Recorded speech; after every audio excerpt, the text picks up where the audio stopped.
Chers internautes, chers téléspectateurs, shalom. Paix à vous et bienvenue à votre émission hebdomadaire Le Jour du Seigneur. À travers des images de la vie courante et des paraboles simples et accessibles, les lectures de ce 8e dimanche du temps ordinaire de l'année C nous disent un peu plus sur le cœur de l'homme et la réalité profonde qui entoure son existence terrestre depuis le péché originel. Tout semble se jouer dans le cœur de l'homme. C'est de l'abondance du cœur que la bouche parle. Le cœur étant le fond de la personne humaine, son moi personnel et intérieur, son lieu de vérité. Et c'est le rendement du cœur qui intéresse Dieu, puisqu'il regarde le cœur contrairement aux hommes qui ne considèrent très souvent que l'apparence. En effet, ce rendement du cœur détermine la vie ou la mort de l'homme.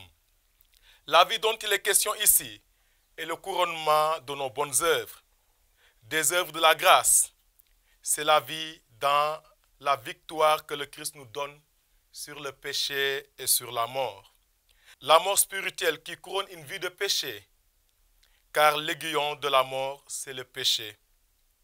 En termes simples, le péché conduit à la mort, d'où l'affirmation lumineuse de l'apôtre Paul. Le salaire du péché, c'est la mort. Le don gratuit de Dieu, c'est la vie éternelle en Jésus-Christ. Chers amis, l'homme est fait pour la vie et pour partager la victoire du Christ sur la mort. Mais une telle victoire, au dire de l'apôtre, suppose que nous soyons fermes et inébranlables, en prenant toujours part, et cela de manière active à l'œuvre du Seigneur. Prendre part à l'œuvre du Seigneur, c'est partager sa vie, c'est veiller sur son cœur et sa vie pour produire par ses paroles et actions des fruits dignes du royaume des cieux. Autrement, c'est le péché qui régnera sur lui, l'entraînera inéluctablement vers la mort éternelle. Tout adviendra quand ce qui est périssable et mortel en nous revêtira ce qui est impérissable et immortel, autrement dit après notre mort. Dès lors, nous devons vivre en pensant à ce jour de vérité où le cœur parlera pour chacun et chacune de nous. Telle est d'ailleurs la sage recommandation de l'apôtre Saint Jacques. Parlez et agissez comme des gens qui doivent être jugés selon une loi de liberté.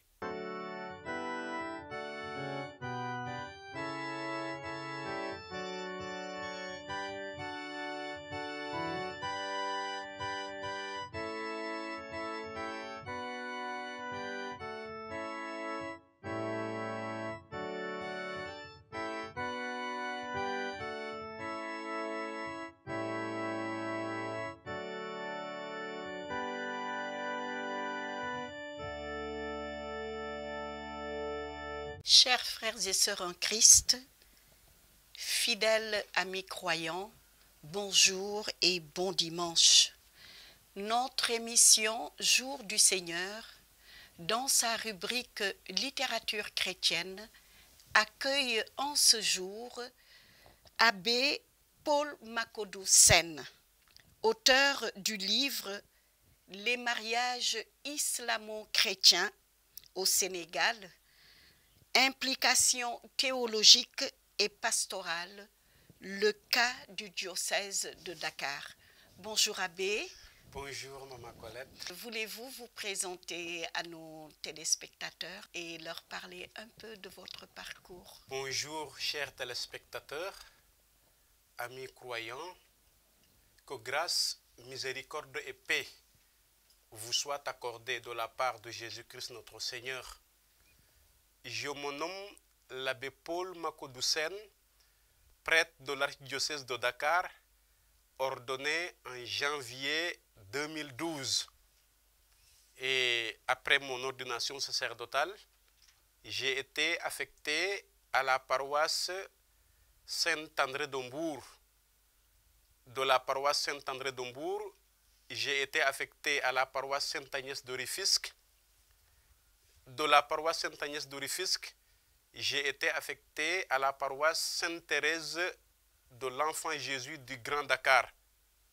Et c'est de la paroisse Sainte-Thérèse de l'Enfant Jésus de Grand Dakar que je suis allé à Cotonou, au Bénin, à l'Institut pontifical Jean-Paul II. Je suis présentement à Rome où je commencerai ma 3e année de doctorat, toujours sur les sciences du mariage et de la famille. Merci Abbé. Avant d'introduire notre émission, je voudrais que vous nous entraîniez dans une belle prière à l'Esprit Saint. Notre secours est dans le nom du Seigneur, qui a fait le ciel et la terre. Nous allons ensemble, frères et sœurs, amis croyants, invoquer le Saint-Esprit sur chacune de nos personnes.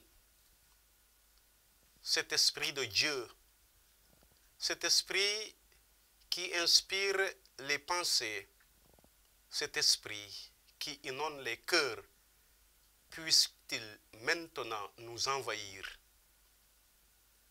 Puisse-t-il maintenant nous instruire, nous édifier? Puisse-t-il maintenant nous inspirer, afin que tout ce que nous aurons à dire puisse être, à partir de son inspiration, puisse être pour la gloire de Dieu et le salut de son peuple. Esprit Saint, éclairez-nous. Esprit Saint, éclairez-nous. Esprit Saint, éclairez-nous. Au nom du Père et du Fils et du Saint-Esprit. Amen. Amen. Abbé, j'ai lu avec intérêt et entièrement votre ouvrage. Dans notre pays, le Sénégal, nous savons que les communautés musulmanes et catholiques vivent dans une étroite collaboration, cohabitent ensemble et célèbrent leur foi ensemble. Quel mot d'introduction avez-vous pour toutes les personnes qui suivent cette émission? Comme je l'ai dit dans cet ouvrage, l'environnement socio-religieux du Sénégal nous présente un tableau où musulmans et chrétiens cohabitent ensemble. Une réalité très belle, déjà dans le dialogue islamo-chrétien, mais aussi dans le vécu au quotidien. Je voudrais tout simplement dire que nos anciens, nos aînés ont déjà travaillé beaucoup pour que cette belle cohabitation soit pérenne, mais aussi que les générations futures puissent en profiter. Et que donc il nous revient, nous aussi, nous qui avons le flambeau actuellement, de travailler afin que cette cohabitation, ce beau tableau socio-religieux au Sénégal, soit quelque chose qui nous sera toujours profitable pour que chacun, dans sa foi, puisse vivre en toute paix et en toute liberté au sein du Sénégal, qui est assez connu comme un pays où le dialogue islamo-chrétien est un exemple et cela est à louer.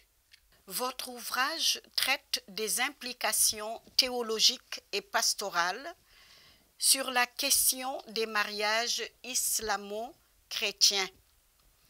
Et Abbé Alfred de Walissar, qui écrit votre préface, le décrit comme constitué aujourd'hui une réelle composante de son souci pastoral. Pourquoi cette composante est si importante et pourquoi vous avez souhaité, à travers votre ouvrage, partager vos réflexions, notamment après un beau parcours théologique?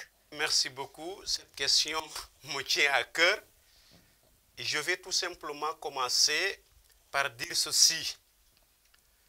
La réalité de la cohabitation que nous présente, n'est-ce pas, cette phase, n'est-ce pas, cette figure socio-religieuse de notre pays, a sans doute des implications. Amen. Nous cohabitons ensemble entre chrétiens et musulmans. Nous partageons beaucoup d'espace. que ce soit au niveau professionnel, que ce soit dans les écoles, etc., etc. Donc, dans les maisons, n'en parlons plus. Nous habitons ensemble. Cela a donc des implications. Pour répondre à votre question, il faut tout simplement qu'on sache que la beauté d'une telle cohabitation, au-delà de la paix qui est déjà vécue, il y a aussi un partage. Un partage de culture. Je peux le dire ainsi parce que la foi implique une culture. Mais aussi un partage de ses convictions. Chacun a quelque chose à apporter à l'autre, de sorte qu'ensemble, quelle que soit la différence, même de nos convictions religieuses, que nous puissions nous enrichir, que nous puissions apporter quelque chose qui peut être édifiant pour les autres. Voilà ce que je peux dire à ce propos. Pouvez-vous rappeler l'importance du sacrement de mariage que vous décrivez dans votre ouvrage en page 35 comme un don pour la sanctification? Nous savons que le mariage est une réalité humaine qui est connue de toutes les sociétés. Et si nous remontons l'histoire de la famille, nous nous rendons compte de cela. Mais cette réalité humaine, de par le sacrement célébré à l'Église, a un autre volet, revêt plus d'importance, donne une nouvelle et autre orientation. Parce que cette réalité humaine est élevée au rang de sacrement de par la célébration. Et que donc elle devient sacrée, Amen. présentée à Dieu. Pourquoi? Parce que l'homme sait que de lui seul, il ne peut rien faire. Lorsqu'il s'engage dans une aventure, comme l'appelle le pape François, si sérieuse, celle du mariage, il sait qu'il aura besoin, cet homme, n'est-ce pas, de Dieu. Et que donc, en présentant cette démarche à Dieu, il implique Dieu. De par le sacré que Dieu imprime lui-même sur ce mariage, qui devient sacrement. Et que donc, dans cette perspective, comme vocation, en répondant au mariage, l'homme trouve une voie de sanctification. En page 64, je cite, « Il s'agit d'un événement majeur de la vie, de même que l'une des décisions les plus importantes qu'un homme ou une femme puisse prendre au cours de son existence. » Vous parlez du mariage dans le Seigneur, une expression qui nous vient de Saint Paul, étant un événement majeur de la vie. Quel lien faites-vous entre l'amour des époux et l'amour du Christ pour son Église? Vous avez cité tout à l'heure Saint Paul, qui, en Éphésiens 5, 25, nous a beaucoup édifié, eu égard à l'amour du Christ et de son Église et à l'amour du couple chrétien. Il faut déjà retenir ceci. Dans la théologie du mariage, lorsque nous remontons à la Genèse, quand Dieu créa l'homme et la femme, nous avons eu déjà une préfiguration du mariage tel que connu aujourd'hui. Parce que cette première union est une union qui a été voulue par Dieu. Mais dans les autres sources fondamentales de la théologie du mariage, nous retrouvons ce verset de l'apôtre Paul en Éphésiens 5, 25. Il dit aux époux que ce que vous êtes est calqué sur ce que le Christ est pour son Église. Amen. Donc, nous voyons déjà que le Christ est la tête de l'Église. Nous voyons déjà que le Christ a tout donné pour son Église.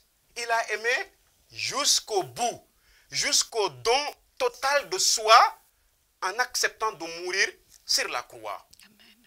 Et le Christ continue encore à nourrir cette Église, à l'assister, à la protéger, et que donc c'est un lien intrinsèque, indivisible et perpétuel. Toutes ces considérations valent aussi pour le couple chrétien. Le couple chrétien imite cet amour divin qui va jusqu'au sacrifice ultime, comme pour dire, Saint Paul l'a dit, femmes, soumettez-vous aux hommes, mais il ajoute, hommes, aimez vos femmes.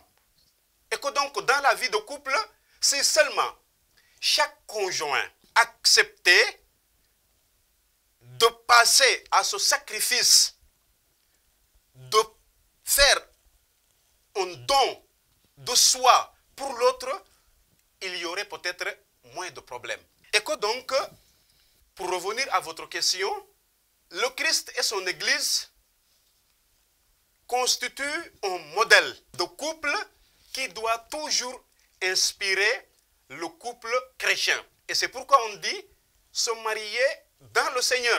Amen. Pourquoi? Parce qu'il y a une différence entre le mariage coutumier, le mariage civil et le mariage sacramentel. Quand on se marie sacramentellement, on se marie dans le Seigneur lui-même. Dieu, qui a aimé en premier les conjoints, accueille leur amour lorsque ces derniers le lui présentent devant son autel. Comme pour dire que désormais, Dieu met sa main sur ses époux pour les accompagner, pour qu'ils sachent qu'ils ne sont pas seuls, pour qu'ils sachent qu'ils ont un modèle de sainteté, de perfection, d'amour conjugal à imiter toujours et partout.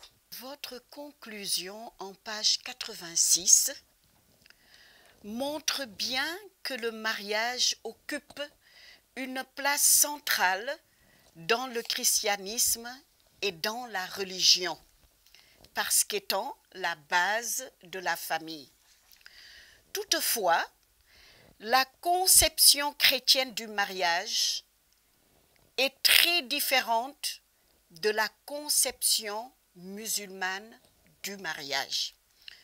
Comment mieux préparer nos jeunes à saisir l'importance de vivre sa foi, même s'ils sont engagés dans une relation islamo-chrétienne? Effectivement, dans la 4e partie du livre, j'ai beaucoup parlé des modalités Oui. que peuvent, n'est-ce pas, envisager les pasteurs pour accompagner les couples islamo-chrétiens. J'ai dit dans le livre que le mariage est une réalité en soi déjà complexe. Et cela, l'expérience au quotidien nous en édifie longuement. Lorsque maintenant, à cette complication naturelle, humaine, anthropologique, s'ajoutent d'autres complications d'ordre religieux, alors ça devient encore beaucoup plus compliqué. Vous l'avez dit, la conception chrétienne du mariage est différente de la conception musulmane du mariage. Que ce soit à partir des fondements, que ce soit à partir des buts, que ce soit à partir d'autres réalités. Déjà, la conception chrétienne du mariage parle d'un seul homme et d'une seule femme pour toute la vie, dans le meilleur et contre le pire. Or, il y a d'autres conceptions, par exemple comme la conception musulmane, où la polygamie est déjà accepté. Et autre chose est que nous disons que le mariage est pour toute la vie et les musulmans disent que c'est daganna wa tam tas daganna. Je voudrais tout simplement dire, même par rapport au but, nous, les buts du mariage que nous avons et les conditions existentielles ne sont pas les mêmes avec celle de la conviction ou ceux de la conviction ou de la conception musulmane du mariage. Sans entrer dans toutes ces considérations, nous savons, et à lire cet ouvrage de près, nous nous rendons compte qu'il y a des différences fondamentales qui engagent la foi. Or, la foi est une conviction personnelle. Amen. Lorsque maintenant deux personnes de foi différentes veulent vivre le sacrement ou le mariage, parce que le mariage islamo-chrétien n'est pas un sacrement, donc lorsque deux personnes de foi différentes veulent vivre le mariage, eh bien qu'elles sachent, il y a une nécessité de devoir s'asseoir, de devoir se parler, de devoir conjuguer les choses de sorte qu'aucune des foi ne soit lésée. Parce que la foi est importante dans la vie de l'homme. Si nous croyons que notre foi est la source de notre salut, pour rien au monde, on ne peut échanger cette foi. Amen. Et c'est pourquoi, dès le début du livre, j'ai dit, si au nom du mariage, je devrais renoncer à ma foi, mieux vaut même rester célibataire et maintenir sa foi. Si on sait que sa foi est source de salut et que ce monde est passager, pour rien au monde, on ne saurait échanger ce qui peut compromettre sa foi. Maintenant, s'il y a des convictions, des ententes, des possibilités de conjuguer ces deux foi dans un unique foyer, eh bien, il y a toujours besoin d'accompagner toujours ces genres de couples. Oui. Parce que ce sont des couples exposés. Ce sont des couples fragiles. Parce que l'harmonie de vie de prière est quasi inexistante. L'éducation des enfants et tant d'autres points qui sont beaucoup plus sensibles.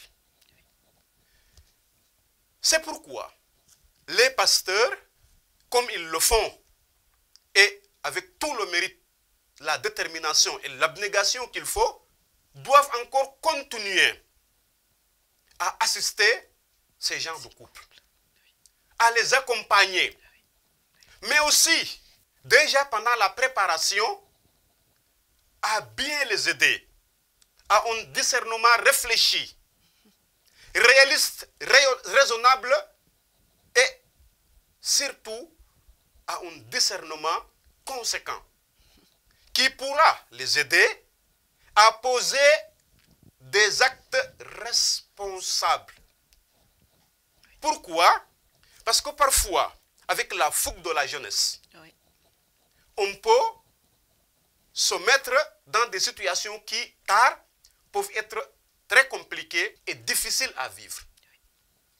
Et d'ailleurs, en parlant du mariage chrétien en général, dans Familiaris Consortio, le pape Jean-Paul II proposait déjà 3 étapes de préparation. La préparation lointaine, qui relève du devoir des parents d'aider déjà les enfants à bien discerner leur vocation. Et si c'est pour ceux qui optent pour le mariage, à les préparer déjà. Et à côté de cette préparation lointaine, il y a ce que le pape appelle la préparation proche. Pendant que l'enfant atteint l'âge de la maturité, pendant que l'enfant commence à avoir une copine, un copain, un compagnon, qu'on insiste encore sur ce que nous pouvons même appeler les valeurs importantes et nécessaires pour une vie communautaire, pour une vie de couple.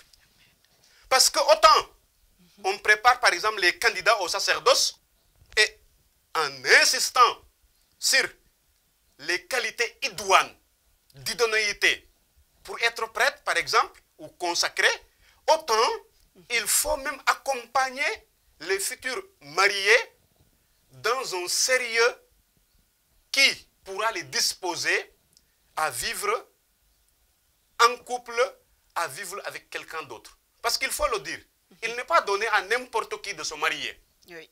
Il y a des conditions. Si tu ne les as pas, ton mariage est voué à l'échec par avance.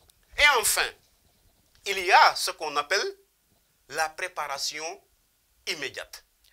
Celle-là, on dit au moins, elle doit être sérieusement faite par le prêtre choisi par le couple 6 mois avant la célébration du mariage. Et même ailleurs, c'est fait même 1 an avant. Et toujours dans cette perspective, je salue aussi tout le travail que les prêtres, en tout cas de la diocèse de Dakar que je connais le mieux, font. Surtout avec l'organisation au niveau des doyennés de la préparation des mariages. Parce qu'il est bien qu'un prêtre seul accompagne les couples. Oui, mais il est encore mieux lorsque c'est plusieurs prêtres qui interviennent. Dans le cadre d'un doyenné, lorsque des couples qui cheminent vers le mariage sont capables de se rencontrer et de partager déjà des expériences, de partager des convictions, de dire comment ils conçoivent le mariage et comment ils comptent le vivre. Et mieux encore, cela se fait dans le doyenné de Dakar, d'impliquer des personnes qui ont vécu le mariage pendant longtemps. Absolument. De considérer les dimensions sexuelles du mariage en faisant intervenir les petites sœurs de la maternité catholique, Amen. des gynécologues, Amen. de parler à ces gens-là du droit matrimonial comme ils le font, en invitant des juristes qui leur parlent du droit matrimonial, du droit de la famille. Parce que le mariage n'a pas seulement, bien que chrétien et sacramentel, n'a pas seulement, puisqu'il lie des hommes qui appartiennent à une société, qui vivent des réalités humaines. Donc, le mariage a d'autres implications qui ne sont pas théologiques et canoniques. Et que donc, aujourd'hui, je me réjouis de tout ce que font les prêtres, surtout dans la préparation immédiate au mariage, pour accompagner les couples. Il existe de très belles réussites de mariage islamo-chrétien.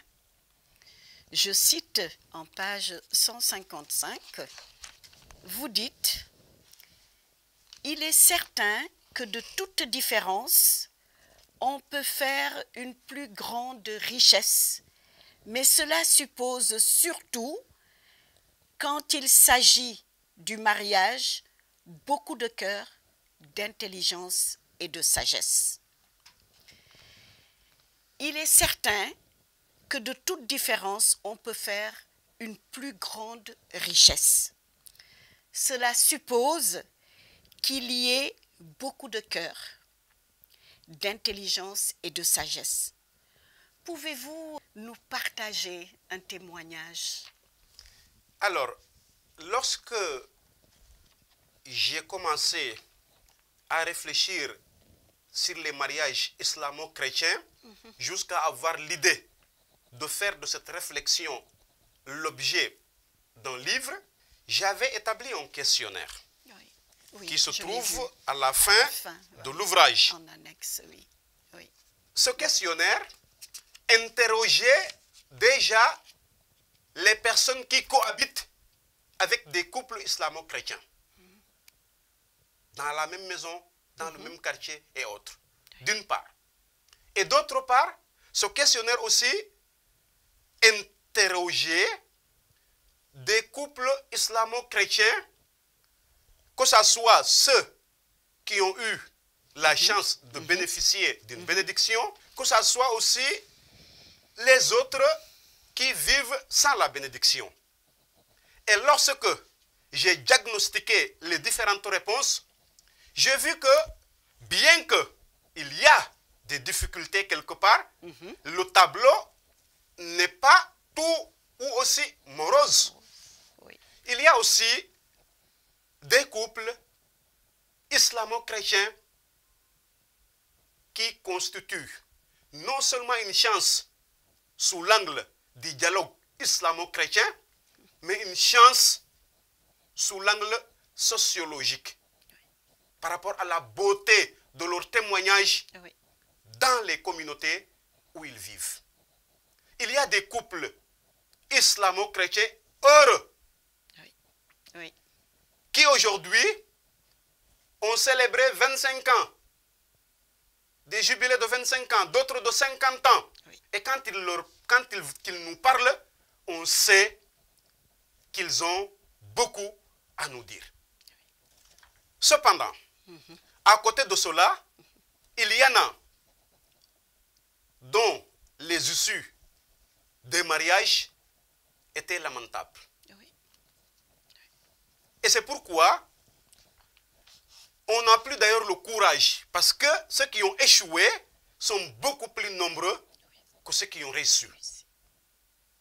C'est pourquoi il faut encore et encore revenir et accorder au mariage islamo-chrétien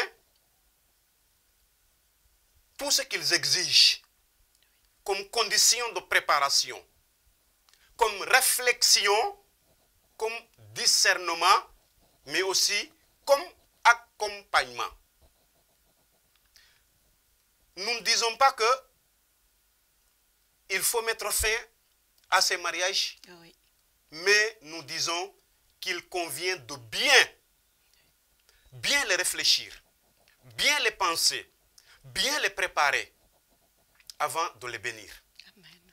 Et c'est pourquoi d'ailleurs, la Sainte Église, qui est experte en humanité, qui connaît bien l'homme, a mis ses dispositions sur place qui imposent à ces genres de couples, avec le prêtre qui les accompagne, d'adresser une demande de dispense de disparité de culte à l'évêque, responsable de son église, avant de célébrer ce genre de mariage. Comme pour leur dire que c'est très sérieux. On s'engage. On s'engage dans une différence qui n'est pas à négliger. Maintenant, comme vous l'avez dit, si on est mature, si on a pris le temps de s'ouvrir à l'autre, si on a pris le temps de réfléchir sur toutes ces dimensions du mariage islamo-chrétien, on peut être en mesure de transformer même toutes les difficultés-là et ces différences-là Exact. en moins d'harmonie, de bonne convivialité, de dialogue et enfin en moins de beaux témoignages. Et que donc, en résumé, il faut de la sagesse. Amen. Amen. De toute façon, notre monde est un monde, comme le disait Senghor, d'y donner et d'y recevoir. Nous sommes aujourd'hui dans un terrain où personne n'est autosuffisant. Personne ne peut prétendre être indépendant. Et que donc nous gagnerons à convertir nos différences en unité. Convertir nos différences en entente, en richesse, les uns pour les autres. Après tant de réflexion, de recherche, qu'est-ce qui pousse nos filles catholiques à s'apostasier, échangeant leur foi à l'amour?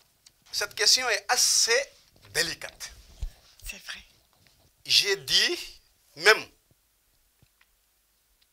dans le petit résumé du livre, Oui. au Sénégal, particulièrement dans le diocèse de Dakar, beaucoup de filles catholiques se marient à des musulmans au risque d'abandonner leur foi. Est-ce par vocation? Est-ce par choix? Ou est-ce par peur de ne pas se marier? Je voudrais, à ce niveau, qu'on essaie de voir quelle peut être la motivation déjà pour une jeune fille chrétienne de se marier à un musulman. Quelle est sa motivation? Mieux encore, si celle-là va jusqu'à abandonner sa foi avec le temps, qu'est-ce qui le pousse à le faire? Comment a-t-elle fait pour en arriver là? La question est donc complexe. Et que donc, pour en revenir à l'essentiel, pourquoi ces filles abandonnent leur foi? Vous savez, j'ai interrogé beaucoup de filles catholiques qui m'ont dit, ah mon père, nous on va se marier aux musulmans parce que les jeunes chrétiens ne sont plus sérieux. Qu'ils ne veulent pas se marier. Ils vont te traîner de khaware en khaware, de soirée en soirée, au fil du temps et de l'histoire pendant des années. Et pour se marier, ils partent choisir d'autres. Or, on sait, j'ai un peu étudié les statuts démographiques au Sénégal, la question comment ça s'appelle, du nombre de la population, on dit que les filles sont déjà plus nombreuses que les hommes au Sénégal. Même si c'est un peu à peu près la même chose. Mais les filles sont plus nombreuses. Au niveau maintenant, comme je l'ai dit, social, il y a des gens qui te disent, bon, de toute façon, la jeune fille, elle n'a pas de religion fixe. Elle peut en tout temps et en tout lieu épouser celle de son éventuel mari. Et c'est ancré dans la tête de certaines filles. Mieux encore, il y a une peur existentielle, redoutable, celle de mourir célibataire sans enfant, alors qu'on n'a pas opté la voie de la vie consacrée. Et ce poids social est tellement redoutable pour les jeunes filles, comme je l'ai dit dans le livre, que ce poids a fini par leur donner la mentalité du mariage à tout prix. Le mariage à tout prix. Il faut que les gens savent et reviennent sur l'essentiel de la foi. Rien ne doit faire objet d'échange de foi. Parce que c'est la foi qui sauve la personne. Amen. Et ce monde est passager. Amen. Ce monde ne vaut absolument rien à la limite, si on peut le dire ainsi. Oui.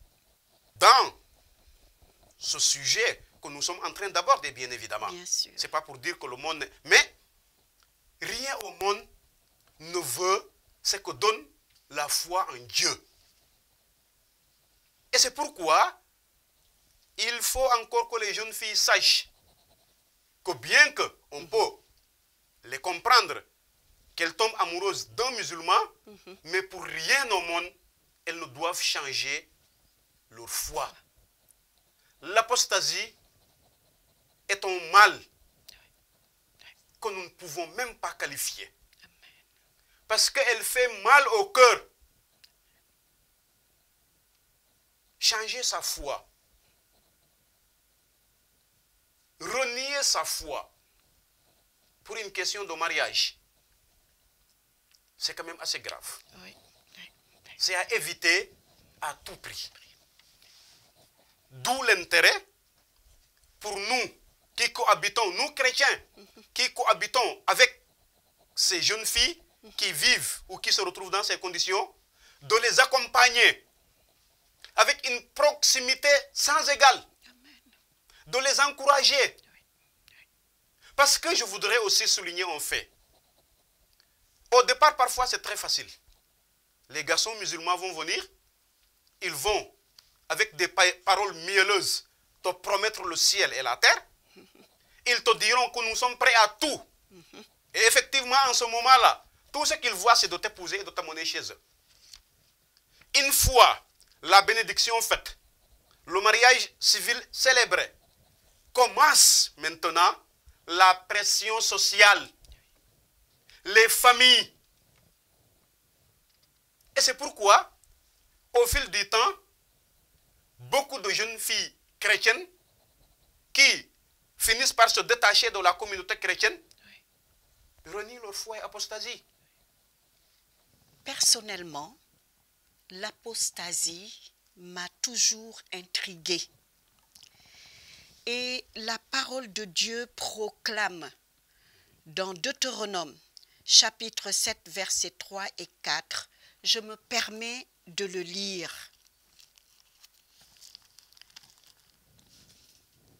Tu ne contracteras pas de mariage avec elle. Tu ne donneras pas ta fille à leur fils, ni ne prendras leur fille pour ton fils, car ton fils serait détourné de me suivre. Et dans le livre de Matthieu, en chapitre 10, du verset 32 à 33, il est dit ceci. Quiconque se déclarera pour moi devant les hommes, moi aussi je me déclarerai pour lui devant mon Père qui est dans les cieux. Mais celui qui m'aura renié devant les hommes, à mon tour, je le renierai devant mon Père qui est dans les cieux. Abbé, ces deux paroles ont beaucoup d'exigences. Et je voudrais que vous nous exhortez sur ces deux paroles et sur le salut. Tout à l'heure, nous en avions parlé. Et c'est important pour le mot de la fin de nous parler de tout ça. Je suis tenté de dire que l'apostasie est une catastrophe.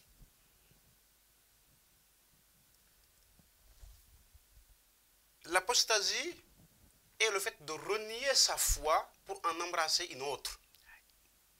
Ce qui correspond à une trahison.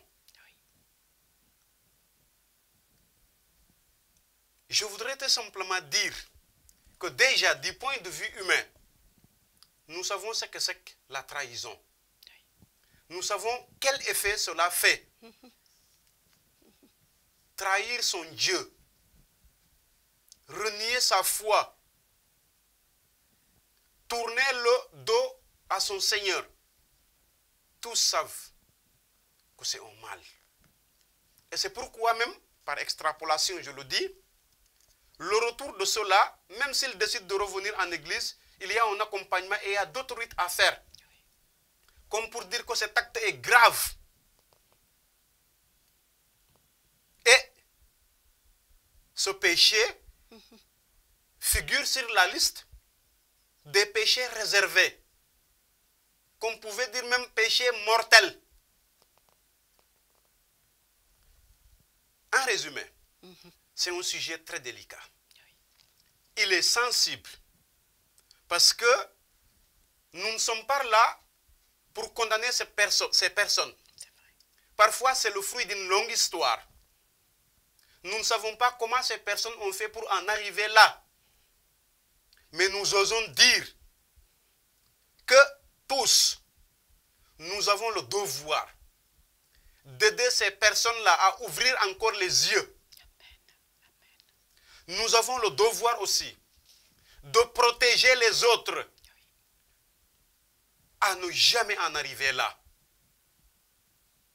Et nous prions aussi le Seigneur dans sa grande bonté et sa miséricorde infinie de ne pas en tenir rigueur à ceux-là qui en sont arrivés là, à leur pardonner leurs péchés et à les accepter comme un père qui ne peut jamais renier son enfant. Parce que le Seigneur aussi déclare, même si vous êtes infidèle, moi je reste toujours fidèle. Qu'il en soit ainsi maintenant et pour les siècles des siècles. Amen. Amen. Padre, j'ai été beaucoup enrichie. Et j'ose aujourd'hui, devant tous les téléspectateurs, dire que j'ai vécu le mariage islamo-chrétien. Et je voudrais rendre un hommage à mon époux que j'ai perdu il y a 1 an et demi pour sa grande sagesse, de m'avoir permis de vivre ce mariage islamo-chrétien dans une harmonie extraordinaire.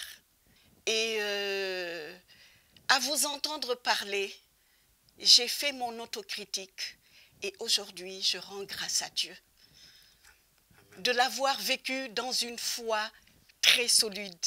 Et je vous remercie pour tout ce que vous nous avez partagé et cela pourrait nous aider à accompagner nos filles, à les soutenir et à leur permettre de vivre 51 ans de mariage comme je l'ai vécu. Merci beaucoup. Cela est un beau témoignage. Je voudrais aussi dire que le livre est disponible dans certaines paroisses, notamment à Sainte-Thérèse, à Notre-Dame des Anges de Wokam. Il est aussi disponible à la paroisse Marie-Immaculée des Parcelles Zasseni. Et il est échangé seulement à 5 000 francs. Nous nous sommes rendus chez Madame Fall, Marie-Jeanne Arsens, paroissienne de Sainte-Marie-Madeleine de Mbao, unie à Monsieur Sidi Mohamed Fall depuis 56 ans dans un mariage dispar. Écoutons son témoignage. Je m'appelle Marie-Jeanne Arsens, épouse Fall. Je suis née à Ziguinchor le 14 octobre 1946. J'ai été baptisée en septembre 1947. J'ai grandi auprès de mes grands-parents. À mes 20 ans, quand j'ai épousé mon mari, qui s'appelle Sidi Mohamed Fall. Vous me direz, c'est un nom d'arabe. Oui. Mon mari est un Mauritanien. Après ma naissance, ma mère a épousé un musulman. Elle a gardé sa foi jusqu'à son dernier souffle. Elle a vécu dans son mariage musulman sans avoir renié une seule fois sa foi chrétienne. Ma tante, Elisabeth Arsens, a épousé un musulman et a gardé sa foi chrétienne jusqu'à son dernier souffle. Pour ne citer que cela, pour dire que le mariage islamo-chrétien n'est pas un mariage où on doit renoncer à son baptême. Au contraire, nous devons évangéliser nos frères musulmans pour qu'ils nous donnent le respect que nous méritons en tant que chrétiens dans le monde où nous vivons. Cette vie m'a permis de voir que toute ma vie, je n'étais pas encore assez consciente que la main du Seigneur était sur moi. Je devais vivre ma vie d'épouse d'un musulman en gardant ma foi. Mais franchement, à part respecter ma vie chrétienne, j'avais pas cette pensée qu'il fallait que j'évangélise autour de moi. J'étais plutôt préoccupée pendant 20 ans à ne penser qu'à préserver ma foi, préserver mon baptême, préserver ma vie. Mon mari n'a jamais été un obstacle pour moi. Au contraire, il m'accompagnait quand je devais aller à des réunions ou à des messes de nuit et des trucs. Quand je devais me déplacer pour des engagements que j'avais pris dans l'église, il m'a toujours accompagnée. Je dirais à tout jeune chrétien, qu'il ce soit une fille ou un garçon, demeurez ancré dans le Christ. Soyez fidèles à votre baptême. Merci de nous avoir donné de votre temps et que cette réflexion puisse continuer et demeurer pour mieux enrichir le dialogue islamo-chrétien. Merci beaucoup. Merci, Padre. Le Seigneur soit avec vous Et avec votre et que le esprit. Dieu Tout-Puissant vous bénisse, le Père, le Fils et le Saint-Esprit. Amen. Amen. Demeurez dans la paix et la joie du Christ. Nous rendons grâce à Dieu.